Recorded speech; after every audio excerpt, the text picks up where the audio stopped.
अस्सलाम वालेकुम। आज जो हम सब्जेक्ट शुरू करने जा रहे हैं वो है मैनेजमेंट अकाउंटिंग, जिसको पहले F2 कहा जाता था और अब उसका नाम शॉर्ट में MA यानी मैनेजमेंट अकाउंटिंग कर दिया गया है। सिलेबस इसका वही है जो F2 में था, वही चीज़ें हैं। सिर्फ ये किया कि जो लेटेस्ट बुक आई है उसमें उन्होंने चैप्टर्स को मर्ज कर दिया है, बाकी सारी चीज़ें कंटेंट वगैरह वही है। पेपर पैटर्न भी ऑलमोस्ट अभी तक वही है, उसमें भी कोई चेंजिंग नहीं आई। अब ये जो फाइनेंशियल अकाउंटिंग है सॉरी मैनेजमेंट अकाउंटिंग है, इसमें जो हमारा पहला चैप्टर है वो रिलेट करता है थ्योरेटिकल कॉन्सेप्ट्स के साथ। यानी जो भी इस लाइन में यानी मैनेजमेंट अकाउंटिंग या कॉस्ट अकाउंटिंग की लाइन में आपको जो थ्योरेटिकल चीज़ें पूछी जा सकती हैं एग्जाम में या जिनका जानना आपके लिए ज़रूरी है, ये चैप्टर उसकी समरी है एक तरह से। इसलिए उसने चैप्टर का जो नाम रखा है वो अकाउंटिंग फॉर मैनेजमेंट है। बेसिकली फाइनेंशियल अकाउंटिंग और मैनेजमेंट अकाउंटिंग में जो प्राइमरी डिफरेंस अगर हम करें तो वो 3-4 डिफरेंसेस हैं। वो आप किसी जगह पे पढ़ेंगे भी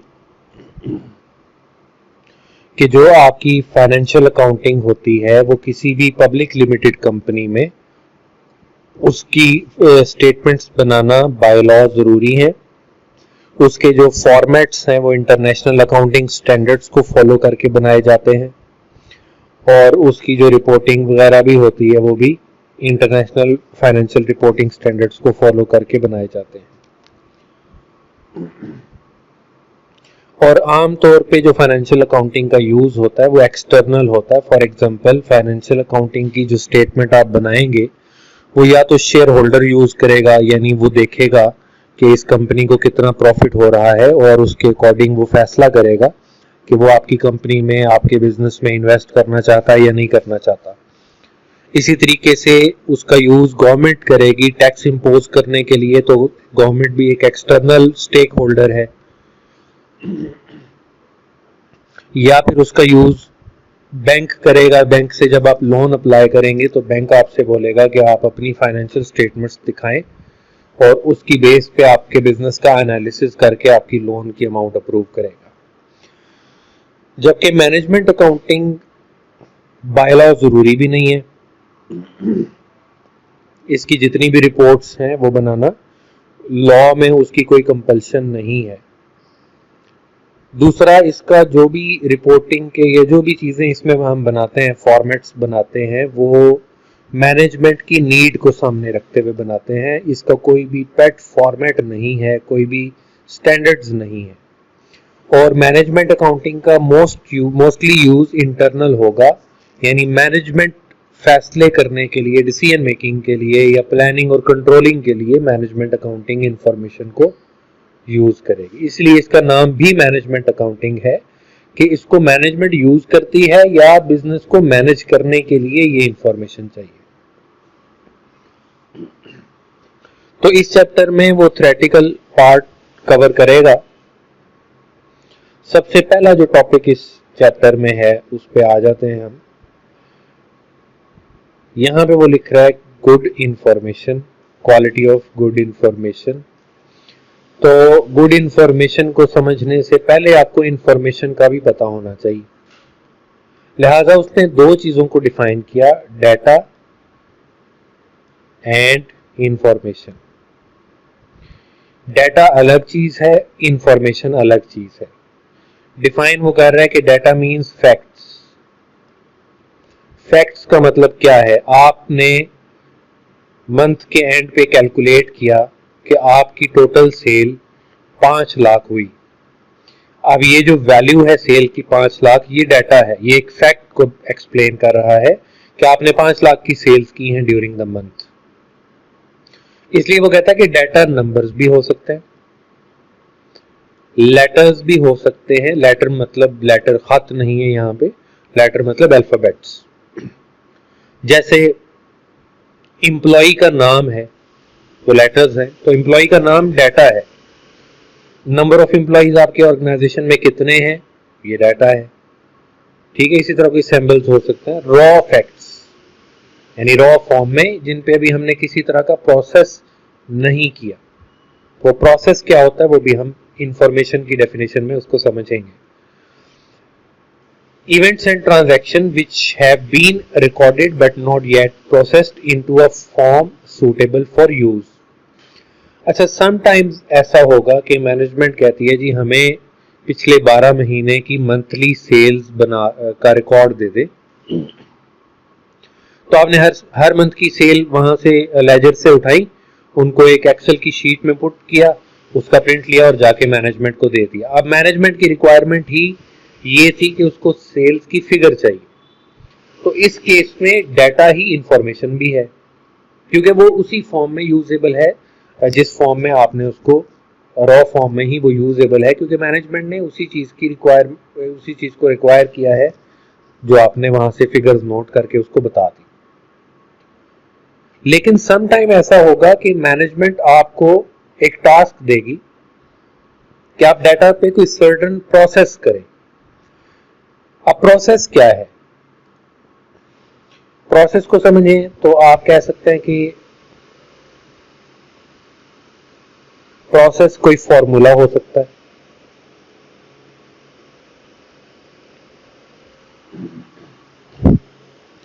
प्रोसेस कोई रिपोर्ट हो सकती है, ठीक है, एनालिसिस हो सकता है।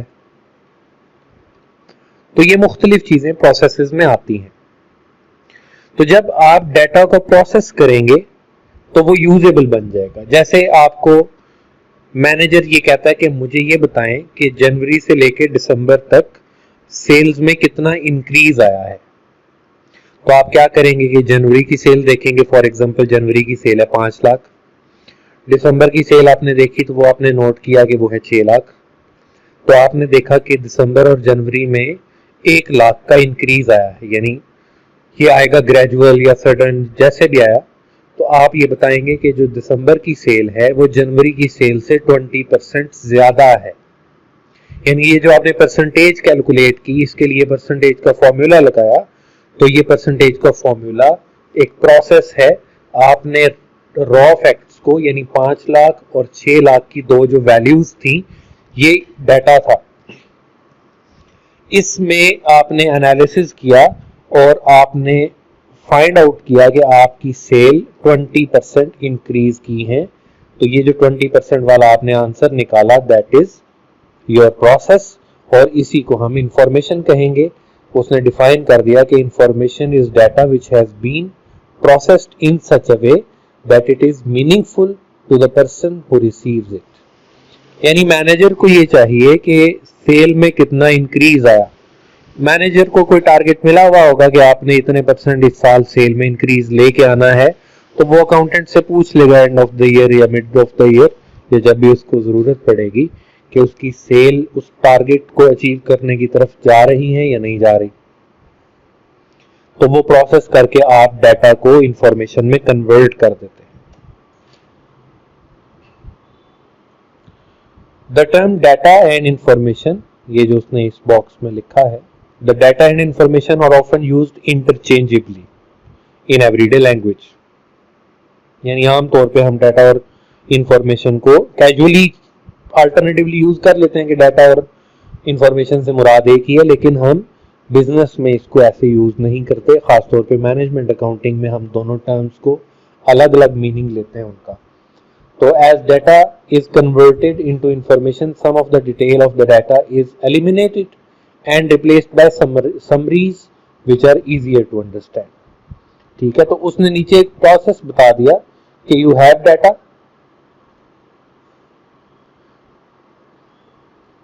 you apply some processes on it, और उसको कोई मीनिंग मिल जाएगा। तो जब वो मीनिंग मिल जाएगा यानी यूजफुल हो जाएगा, तो वो इंफॉर्मेशन बन जाएगी। तो एक साइकिल है, इसको आगे फर्दर एक्सप्लेन करता है वो। As your understanding उसने आपको दी है, what if any is the difference between data and information। अच्छा, अब यहाँ पे आपको लैंग्वेज का ख्याल भी रखना पड़ेगा। क्वेश्चन को अंडरस्टैंड करना ये बहुत इंपॉर्टेंट है। बहुत सारे एमसीक्यूज तो इस वजह से भी गलत हो जाते हैं कि स्टूडेंट उनको अंडरस्टैंड नहीं कर पाता। उसकी एक रीजन तो ये है कि स्टूडेंट की इंग्लिश वीक होती है। तो आप जब भी ACCA को लर्न कर रहे हैं, कोई भी सब्जेक्ट स्टडी कर रहे हैं, तो आप इंग्लिश के ऊपर भी फोकस करेंगे। यहाँ पे कहता है व्हाट इफ एनी, यानी अगर कोई है, is the difference between data and information. A में कहता है दे आर द सेम, अभी हमने डिस्कस किया कि वो सेम नहीं है। Data is raw fact and figures while information is processed fact and figures. B में कहता है data can only be figures whereas information can be facts और फिगर्स। तो ऐसा भी नहीं है, डाटा भी फैक्ट्स भी होते हैं, फिगर्स भी होते हैं। Information result from sorting and analysing data, तो ये हम कह सकते हैं, यानी डाटा को जब आप एक खास तरतीब में भी लिखते हैं तो वो भी बाज़ इंफॉर्मेशन कहलाता है। एनालाइजिंग डाटा, तो वो इंफॉर्मेशन बन जाएगी। और D data results from obtaining many individual pieces of information, data information के पीसेस नहीं होते बल्कि इंफॉर्मेशन डाटा में से निकाली जाती है। तो इसका मोस्ट अप्रोप्रिएट आंसर जो होगा वो सी होगा। तो information result from sorting and analysing data.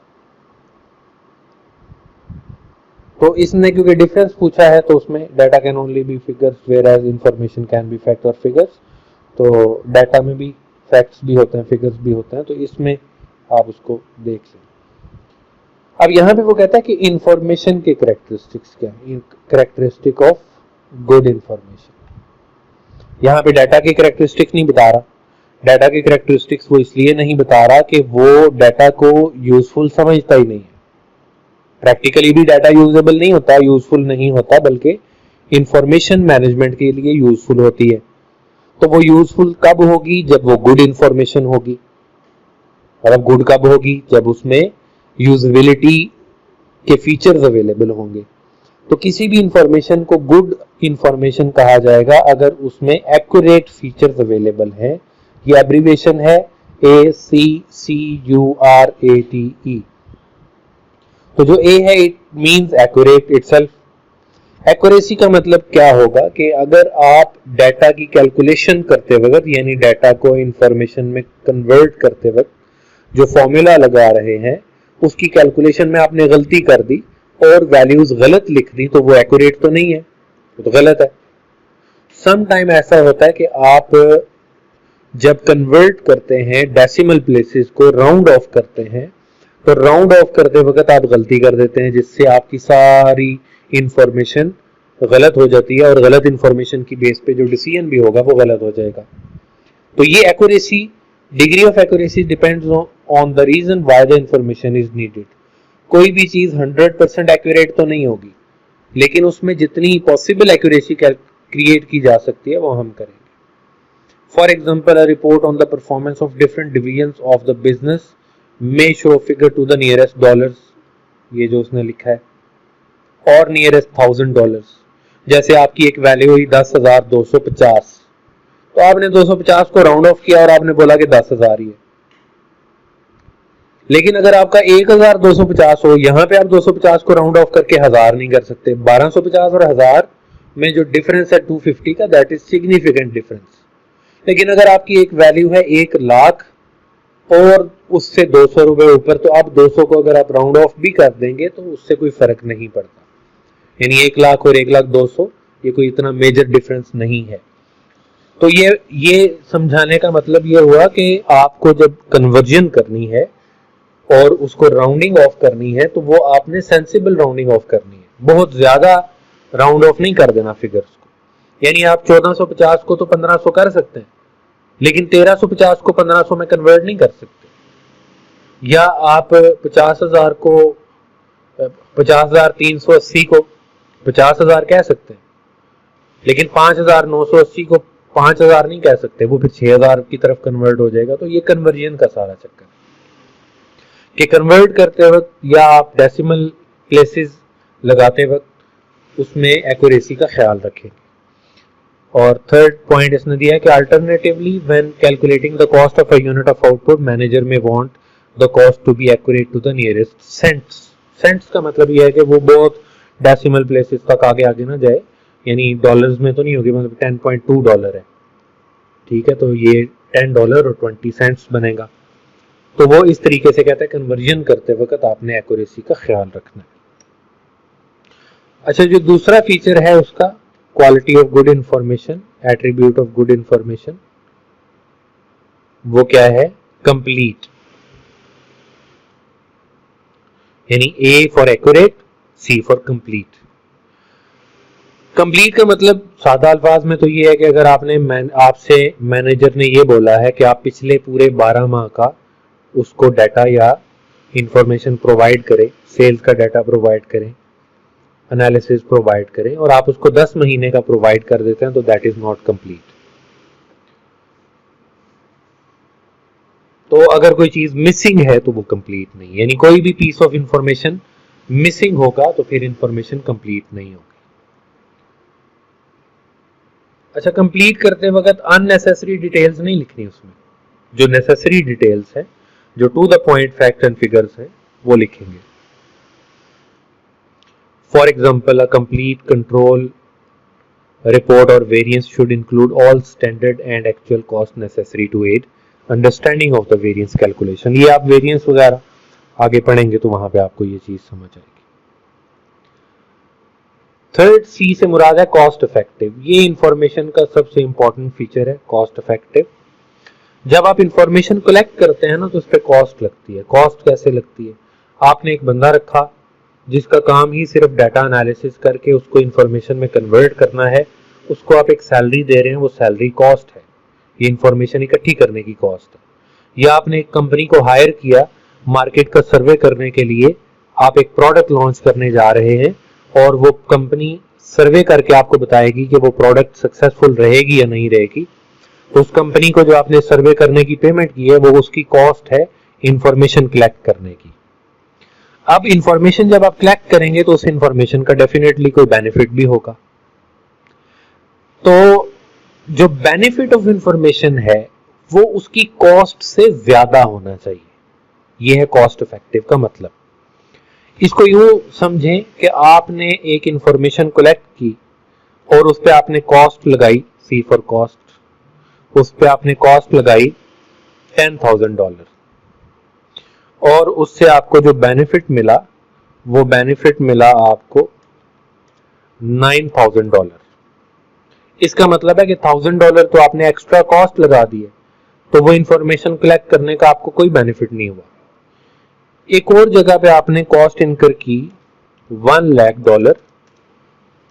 जबकि वहां से आपको बेनिफिट मिला $1,50,000, तो अब ये कॉस्ट इफेक्टिव है। अब कॉस्ट इफेक्टिव का मतलब कॉस्ट का थोड़ा होना नहीं है, मतलब दो अगर आपके पास ऑप्शंस हैं, एक पे 10,000 कॉस्ट लग रही है और एक पे 1 लाख कॉस्ट लग रही है, तो आप ये नहीं कहेंगे कि जो जिस पे 10,000 कॉस्ट लग रही है वो कॉस्ट इफेक्टिव है, बल्कि उस कॉस्ट को उसके बेनिफिट के साथ कंपेयर करेंगे और फिर बताएंगे कि कौन सी कॉस्ट इफेक्टिव है। तो जो पहला ऑप्शन था उसमें 1,000 की आपकी कॉस्ट एक्स्ट्रा है बेनिफिट से, यानी उसमें आपको बेनिफिट नहीं हो रहा, नेट लॉस हो रहा है, जबकि जो दूसरा ऑप्शन है उसमें आपको 50,000 का प्रॉफिट हो रहा है, बेनिफिट एक्स्ट्रा हो रहा है। तो second option is more cost effective, first option is not cost effective. ये उसकी सारी डेफिनेशन।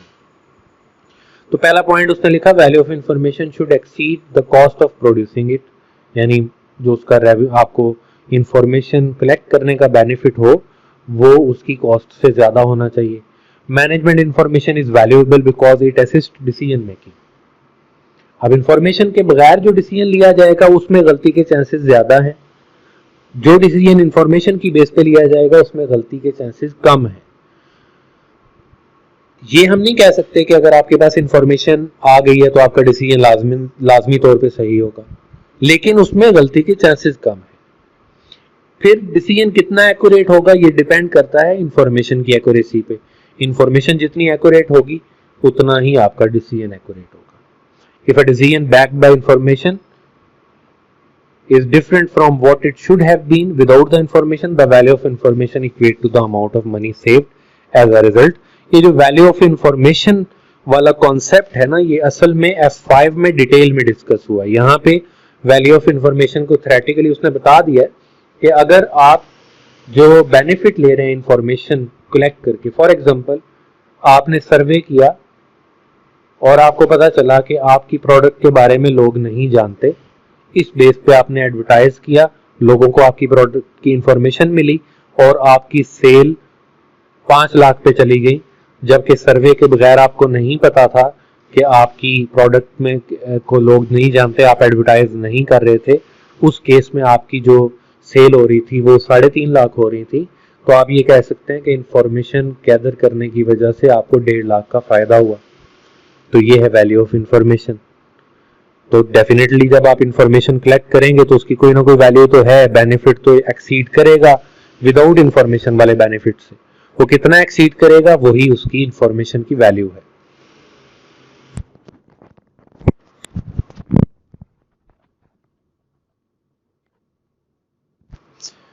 फिर उसने एक नीचे ग्राफ बना दिया कि ये जो स्ट्रेट लाइन जा रही है दैट इज योर कॉस्ट, और ये जो कर्व है दैट इज योर बेनिफिट। तो जहां तक तो आपका बेनिफिट कॉस्ट से अबव रहेगा वहां तक तो आप इंफॉर्मेशन पे कॉस्ट लगाएंगे। जहां पे आपका बेनिफिट कम होना शुरू हो जाएगा यहाँ पे आप फर्दर कॉस्ट नहीं लगाएंगे। तो ये ग्राफिकल प्रेजेंटेशन की हमें पेपर के पॉइंट ऑफ व्यू से कोई इतनी ज़्यादा ज़रूरत नहीं है, क्योंकि इससे रिलेटेड कोई ख़ास चीज़ नहीं आती।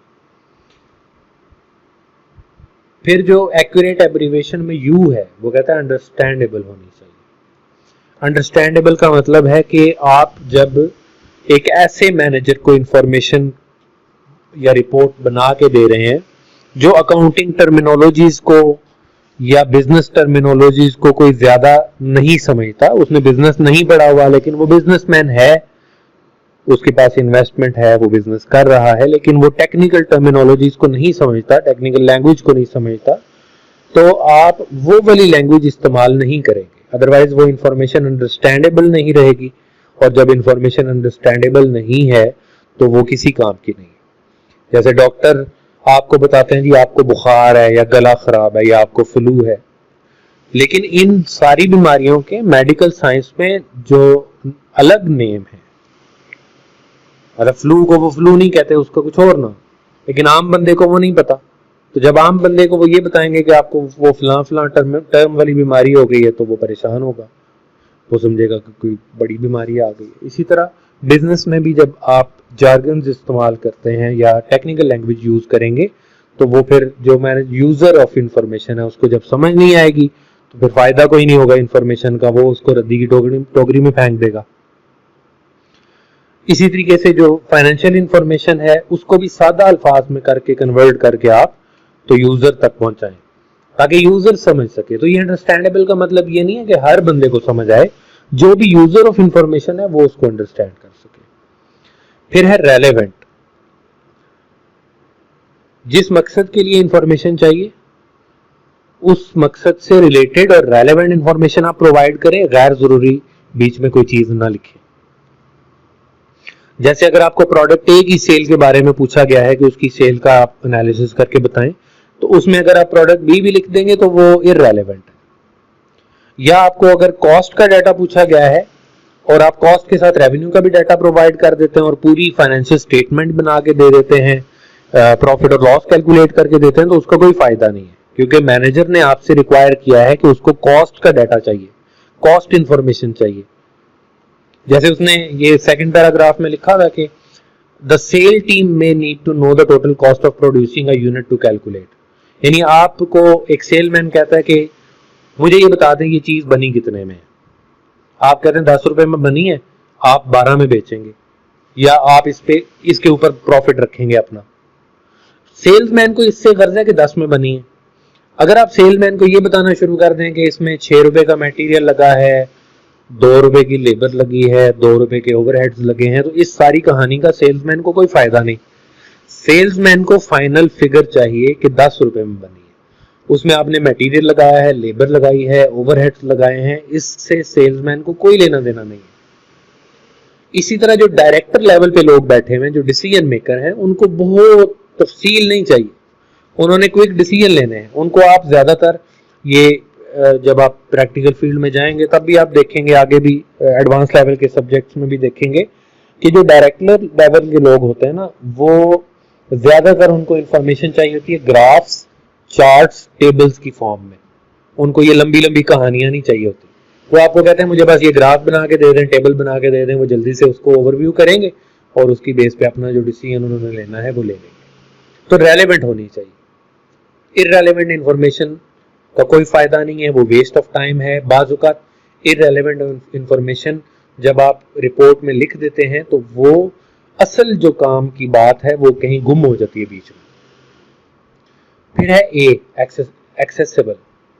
Information should be accessible via the appropriate channel of communication, verbally, via report, a memo, an email, जिससे relevant information है, जिस बंदे तक आपने पहुंचानी है, उसके लिए accessible होनी चाहिए। जैसे आप एक साइट इंजीनियर को कोई रिपोर्ट हेड ऑफिस से भिजवाना चाहते हैं और वो साइट आपकी कहीं ऐसी जगह पे लगी है जहां पे इंटरनेट काम नहीं करता और आप उसको कहते हैं कि मैंने आपको ईमेल कर दिया, वो कहेगा मुझे तो मिली नहीं, यहाँ तो नेट ही नहीं काम कर रहा, तो उसके लिए एक्सेसिबल नहीं है। तो आपको चाहिए कि उसको ऐसी पाकिस्तान पोस्ट से भिजवा दें, कोरियर से भिजवा दें, जिससे भी भिजवा दें, तो उस तक पहुंचनी चाहिए, उसके लिए एक्सेसिबल होनी चाहिए। आपने कोई उसको व्हाट्सएप मैसेज कर दिया, व्हाट्सएप वो उसका नेट पैकेज खत्म हुआ है या जो भी है, तो वो तो कहेगा कि मुझे तो मिला ही नहीं। तो आप फिर क्या करेंगे, आप टेक्स्ट मैसेज करेंगे जो उसको मिल जाए, या आप कॉल करके बता देंगे। तो ये होता है accessibility. In the context of responsibility accounting, information about cost and revenues should be reported to the manager who is to position to control them. इसमें भी वो कहता है कि हर इंफॉर्मेशन हर बंदे के लिए फिर एक्सेसिबल भी नहीं होनी चाहिए। बहुत सारा डाटा और इंफॉर्मेशन ऐसी होती है जो सेंसिटिव होती है, वो सिर्फ हाई लेवल ऑफ मैनेजमेंट के लिए होती है, तो वो हर एक के लिए एक्सेसिबल नहीं होती। फिर टाइमली होनी चाहिए। टाइमली का मतलब है कि एक बंदे ने डिसीजन लेना है किसी इंफॉर्मेशन की बेस के ऊपर और उस इंफॉर्मेशन में इतनी चीजें हैं कि अगर उस तक पहुंचाई जाए इंफॉर्मेशन तो उसको रीड करने में 3 से 4 दिन लगेंगे। तो टाइमली से मुराद यहाँ ये होगा कि एटलीस्ट उसको 3-4 दिन पहले उस तक रिपोर्ट पहुंच जाए ताकि वो 3-4 दिन लगाए, उसको रीड करे और उसकी बेस पे डिसीजन ले सके। जिस इंफॉर्मेशन को पढ़ने में 3 दिन का टाइम लगता है, वो डिसीजन लेने से 1 दिन पहले भी आपने उस तक पहुंचा दी, मैनेजर तक या यूजर तक, तो वो उसके लिए टाइमली नहीं है। या एक बंदा है, मैनेजर है, डायरेक्टर है, वो मीटिंग में जा रहा है और रास्ते में आप उसको पीस ऑफ इंफॉर्मेशन पकड़ा देंगे तो वो तो वहीं से साइड पे कर देगा कि अब इसका कोई फायदा नहीं है, अब तो मीटिंग में जा रहा है। वो उसको आपको मीटिंग से पहले पहुंचाना चाहिए था ताकि वो उसको देख सके। और finally easy to use. Easy to use का मतलब भी ये है कि वो उसको जहां पे उसने यूज करना है वहां पे वो उसको यूज कर सके। इजी टू अंडरस्टैंड होगी तो वो ऑटोमेटिकली इजी टू यूज भी हो जाएगी, यानी उसका यूजेज मुश्किल नहीं होना चाहिए, आसानी से समझ आ जानी चाहिए और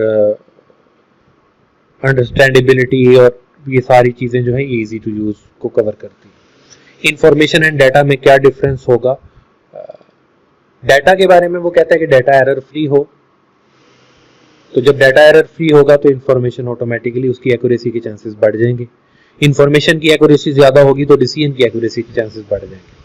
data should be available at the right time, at the right place and to the appropriate individuals. हर बंदे को डाटा, जैसे अभी डिस्कस किया कि हर बंदे के लिए वो अवेलेबल नहीं होना चाहिए। The arrival of internet has made much easier, और ये आगे कहानी उसमें लिख दी कि आप डाटा इंटरनेट से भी, कई चीज़ों का तो डाटा ऐसा होता है वो आप इंटरनेट से डाउनलोड कर लेते हैं। मुख्तलिफ कंपनीज का आपने डाटा एनालिसिस करना है तो आप उनकी वेबसाइट्स पे जाएं, उनकी फाइनेंशियल इंफॉर्मेशन सारी उन्होंने दी हुई होती है, वहाँ से डाउनलोड कर लें, या चैम्बर ऑफ कॉमर्स से जाके उनकी रिपोर्ट्स ले लें, या मुख्तलिफ मैगजीन्स बने हुए हैं जो मुख्तलिफ कंपनीज का डाटा पब्लिश करते हैं। तो ये हैं qualities of, characteristics of, attributes of good information, यानी वो इंफॉर्मेशन जो यूजर के लिए यूजेबल हो, बेनिफिशियल हो, तो वो उसमें क्या कैरेक्टरिस्टिक और फीचर होने चाहिए। इसके बाद नेक्स्ट लेक्चर में हम इससे अगला टॉपिक डिस्कस करेंगे, वो भी थ्योरेटिकल पार्ट है और it relates to the managerial process of planning, decision making and control. ये इंशाल्लाह हम नेक्स्ट लेक्चर में इसको कवर करेंगे।